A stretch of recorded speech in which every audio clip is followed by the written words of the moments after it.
all of our power is going to be where our pelvis is, where our hips are. So we want to put him in that direction. So one of the first things I like to do as soon as I get mounted is I want to shoulder walk. What that means is I'm going to bring my elbows down. I want to think about punching up and then shoulder walking back down. Okay, the joke is when keep our friends close and our elbows closer. Okay, so I'm always making sure that my elbows are on the tops of his quads, and then I'm bringing one leg up, one leg down, and then I'm elevating his hip.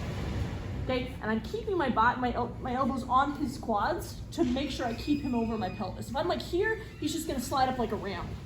Okay, so remember, framing is what keeps the person in place. Remember, elbows out is for pushing, elbows in is for pulling. So what I'm gonna do is I'm gonna hold Caleb in place. Now whenever he shifts his weight, yes, and it doesn't even have to be that much, it can be just subtle. So you guys don't see it, but he's just putting his knee on the ground. This is elevated ever so slightly. Now I want to think about kind of taking this knee and then digging underneath. Does everyone see that? Yes. Because his weight's shifted towards my back, and this doesn't even have to be high. Like I said, it can be just ever so subtle. So I don't want to go here. I mean, who's done this before? You're stripping all day, and then your knee runs in the back of the thigh. Happens to me. But if I want to think about digging this knee underneath, I'm putting pressure with my elbow to extract. Now I trap, and everything is your typical elbow skate. But it's that first setup. This, okay, and this is kind of what I want to do. Is like, because sometimes the correct answer when you're escaping mount is to do nothing. Okay? Because if you try to like fight, I'm fighting, I'm bridging, he's just gonna float here all day. Who's had this happen to them before? Just me? Oh, yeah, it's terrible. But if I hold him in place, now for him to basically make an attack happen, he has to create a bigger motion. So when he starts to pull this leg out hard, that's what starts to give me the uber. Okay? So that's the concept. We're gonna get into specifics after, okay? Because there's essentially only 4 ways to escape the mount: forward, backwards, and side to side. That's it. So whether, I think we talked about this in crossbody too. There's only 4 ways to hold crossbody: both arms on this side, and then alternate. That's it. So same concept. So I'm either going to, if your weight's forward, I'm going to upa. If your weight's on one side, shrimp the opposite way. If weight's on this side, shrimp the opposite way. If your weight's back, shrimp forward. There's only 4 ways to go. So let's force him to do that by, instead of hanging out here, stapling that leg to the ground. Because if Caleb wants to pull that leg out and do offset mount, he's got to pull it out hard. And this gives me time to hand fight, which is where we're going to next. Because he's not going to sit there. He's going to attack you. Especially in the gi. Because in the gi is like handles. It gives you so much control, especially in the mount position. Because you have so many more chokes you have to worry about. And it's terrifying. Especially if someone's really good at them. And usually paid or sour people are really good at collar chokes. So we're gonna have one leg up, one leg down, and we're gonna staple the ankle to the ground using the same concept, but instead of being between the legs, we're gonna put the thigh on top of the leg. And you're gonna feel the power of that. Okay, you guys wanna give that a try? Yeah, let's give it. 1, 2, 3. This leg to the ground. This is really important to make this kind of hand fighting concept work. Now, if you cannot see, this is all hand fighting, so if you cannot see through Alex's back, I recommend coming to this side. Okay. If you can see who's back here, yes. So what I want to do is not make sure that he's not putting all this weight on me. So what I'm going to do is I'm going to put my elbow on the thigh, and I'm going to kind of start framing on this side of his elbow. This stops him from turning his weight all like that. That's what my friend Sean does to me. He puts all that weight of his elbow across my neck, and that gets me to turn. Oh gosh, that's so hard. Yeah, that's exactly what Sean does. Okay, so I'm going to frame here, and I'm resting my elbow on his thigh to basically create counter pressure. Now I'm hitting this leg. Now this is going to sound counterintuitive. I'm going to do it right. Hold on, moves here. I'm putting hand on myself. Now everyone's like, but aren't you going to get armbarred? No. The reason why I'm not is because I'm stapling Alex's ankle to the ground. It's a lot of pressure. Yeah, so he cannot slide up into S mount because he can't do a good armbar from here. Okay? So what is he? So what I'm doing, I'm not pushing it off, I'm monitoring. So I want to be sticky. So if he goes over top, I follow. If he goes underneath, I follow. Follow, follow. If he goes over top, I'm going to feed it. Go 2-on-1 control. Now the move is easy. Because now he's not bending with both of his arms. Okay? So the idea of drills. Keep it together. Okay, so he goes over top. He's going to try to go over top. So when he starts to go underneath, I'm going to follow and bring my elbow in. So what I want to do is kind of try to stay.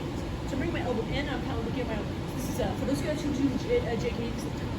Okay, now what I'm going to do is take my elbow, I'm going to flare it out, catch his elbow and flare it out. Once I flare it, here, now I'm going to feed it through. I go to the back of the elbow, sit into a little stretch. Okay, so what I'm doing is I'm taking the back of my palm on the elbow here, so I can lever it here to get to the shoulder. tries to pull out his leg. That's the easiest move on the planet. The more But I got my leg out. Yeah, you pull. Yeah, when they try to pull their leg out, it's so much easier to move out. Okay. So what I'm doing is, so I'm going to see without a person because I think it's going to help. Because trapping is really hard to teach unless you feel it. So they try to go over top. When they go underneath, coming in with the elbow. Now I'm going to take my arm, I'm going to flare, and I want to think about not lifting with my shoulder, but driving forward, using a lot of chest and lat. We use our largest muscle groups. Flare. I'm going to feed the back of the hand and the back of the elbow. And push it across. So it's a little bit longer way to. I do want to. Exactly.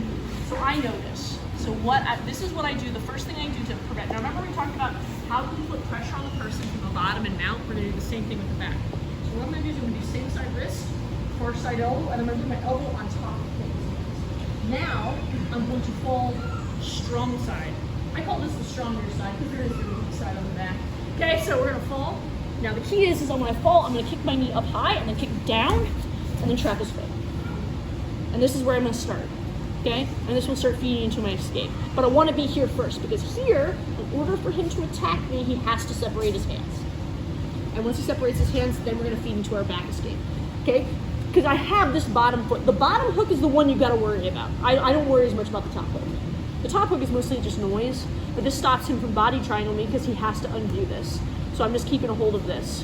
So this gives me time to breathe. Because remember we talked about earlier, sometimes the correct thing is to do nothing. Okay? And it's like, well, aren't you worried? Couldn't he do this? I'm like, yeah, if he separates his hands.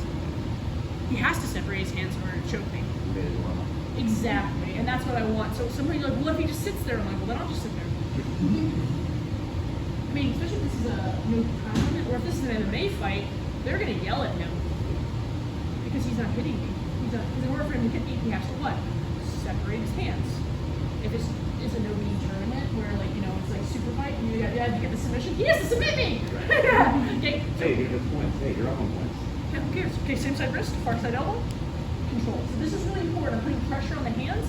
Now I'm going to fall top side, knee up, kick, and trap. Okay? And we're just going to stop here for now. And you're going to feel the control of this to my arm. Okay? And I'm framing here. Now I'm going to flare my elbow out. Sound familiar, guys? Duck my head underneath, and then do 2-on-1. If I get here, now I do have to worry about the arm where he has this underhook. He'll start shifting his weight, but I have this leg. So he can't go ahead and shift his weight to the arm bar. As soon as this is on this side of the body, then I can release this. And who here knows their white to blue? Back escape, fundamentals, Pedro Sauer. That's when it works really well. So now we're just funneling into the escape that we already know. We know it's a point escape, the way we were doing. This is how you know you. But the key is you have to weave this to the other side of the head so you don't get choked before you release this hook. If you release this hook too early, he's going to shift the arm more. Okay? That's the out. Dive. Trap. Now, I just wait. If he doesn't let go, I don't let go. I'll hang out all day. He's not going to tap me. Ooh, that's a problem. Here. Now once I get here, then I'll release it. I want to put as much weight on this bottom leg as possible. The more weight I have on the bottom leg, the better. I'll even bring my head up. This is even better.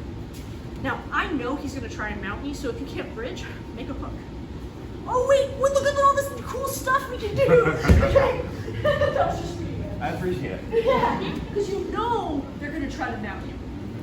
So we just have a hook ready. So at least I'll either have bottom half guard or Exact same grip she was doing before. So here, start coming to the side here. And all of this, the first one that I'm going to show, and I can show you some sneaky other stuff too, but it's all based off of him essentially crossing his ankles here. And we're always like, no, never cross the ankles, because you just all you have to do now is break his ankles. But he knows not to do that, right? So I want to force him to do that.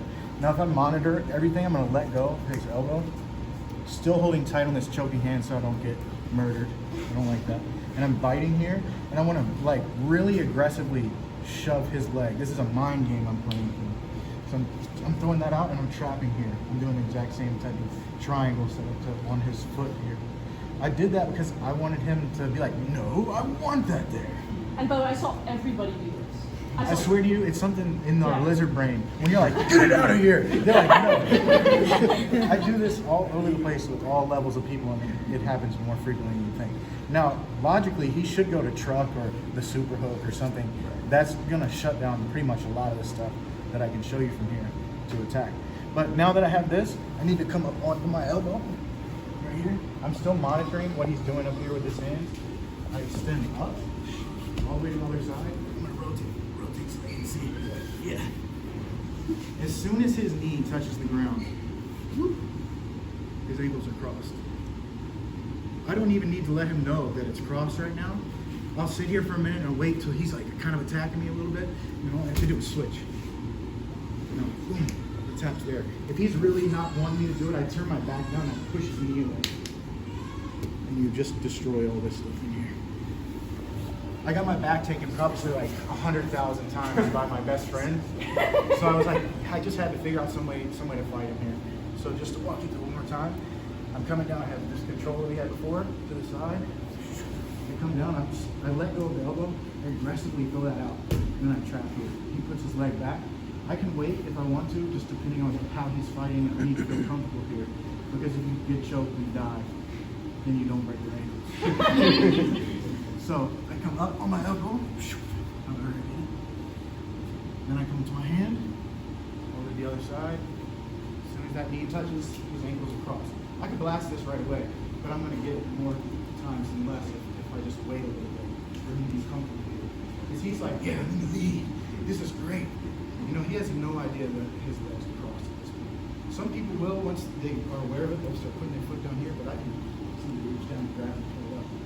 But I don't really want him to know, so I'm not over aggressively like tight on anything, so he feels like I'm attacking or anything. I'm very loose. Now this way, over the top, switch, and then just go inside.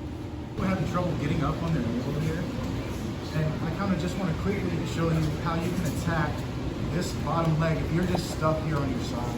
Like if I just can't get the momentum to get up onto my elbow, if he's keeping me trapped here, I still want to shut this. If his foot is past my femur, I can use this same side foot over the knuckles of his feet. Be super careful when you do this to people. I can get a heel hook right there. I'm just pressing down on the knuckles of his feet and it's causing his heel to rise. Eventually I can get the break. I may have to turn over into it to break. But if his foot is up higher, You're good. if his foot is up higher on my femur, I can use that opposite side over the top. And now I have a straight ankle line.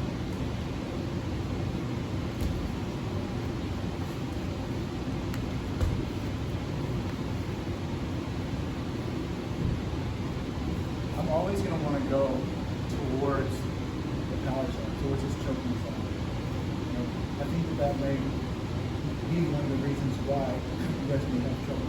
So I'm rocking forward and back. When I come forward like that, I'm crunching up. That's how I'm getting up on my elbow. Once I'm on my elbow, it's no problem at all to extend to my hand. But always make sure that you're controlling this choke right here. I'm just going to do the big choke you got. I'm on my elbow.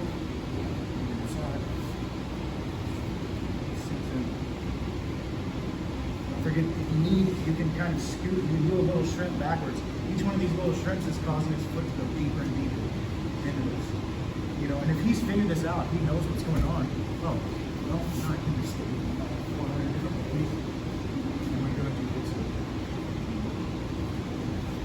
Does anybody have any specific questions?